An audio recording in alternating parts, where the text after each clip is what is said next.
Those Shunyata grounding components act as a system star ground, pretty much so. Um, and right now, as I said earlier, okay, let me go get the piece here. All right, so here it is.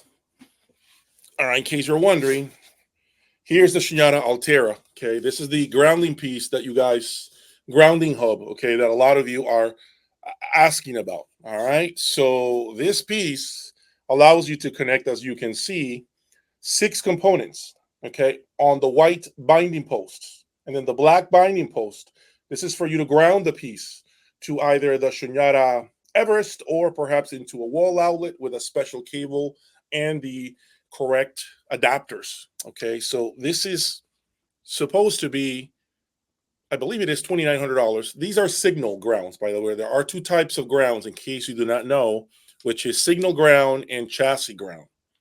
Now, I had a couple of people ask me, how are you grounding the Griffin components when they don't have signal ground?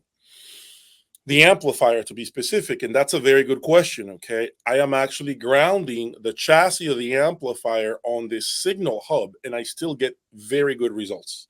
So, although yes, it isn't ideal what I'm doing, I can tell you that I spoke to Shunyata over the phone last week, and I told them what I had, and they said that's fine. It's still going to have some benefits if you ground it, even though it is a box that's designed for signal ground. A ground is a ground at the end of the day. Go ahead and do that. So I did that. I connected my amp, my power supply to the commander power supply, and the commander, and 3 components. That's it. 3 components, 3 pieces. And the improvement was very, very significant. So, anyway, the improvement is definitely there. Blacker backgrounds, just like a background. Somebody wiped the windows. Somebody came and just used Windex to clean my drivers. That's what it feels like. But again, remember, I am not even done. I only connected 1 ground hub. I have a second one, and that is going to be the one that I use for my digital. So I'm going to use it on the Takeo Extreme Music server. I'm going to use it on the network switch, and I'm also going to use it on my DAC. Okay, so those are the main 3 components that I'm going to use on the digital side of things, and let's see what kind of results I get.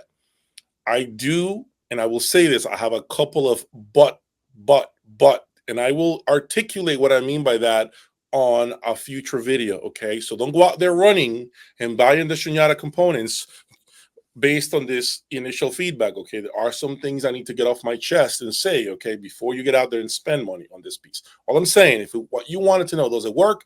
The answer is yes, with an asterisk. Okay. Any thoughts on the New Moon 861? I don't have any thoughts on the 861 because I haven't heard it, and last I heard, it hasn't shipped to anyone yet. So I don't think they're shipping it. I could be wrong.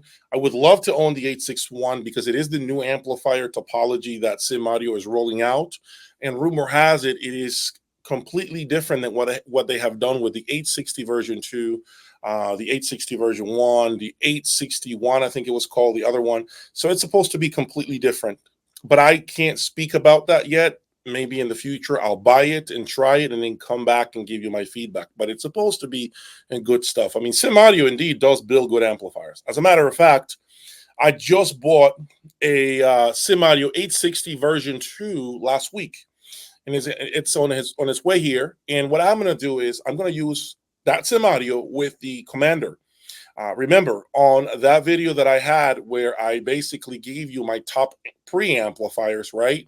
I said that I did not rank my Commander because it had not proved itself to me yet. Okay, and it's only sounded good with the Apex.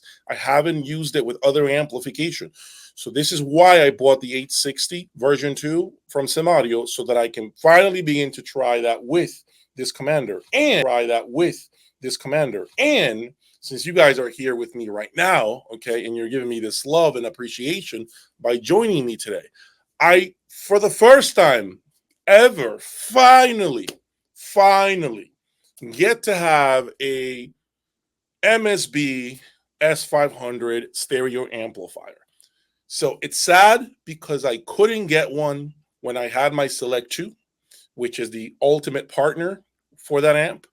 But again, I also feel thrilled to bring Simaudio's top stereo amplifier, which is not cheap. It's not cheap. It's $58,000. So I'm gonna say it's a lot of money. But you all will get to hear it going forward with the commander. You'll get to hear it, perhaps DAC direct. We're gonna play with that amplifier with different stands, with different power cords, you name it.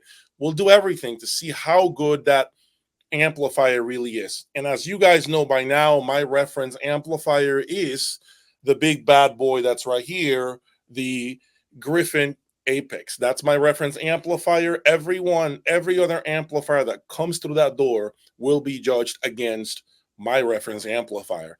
I know.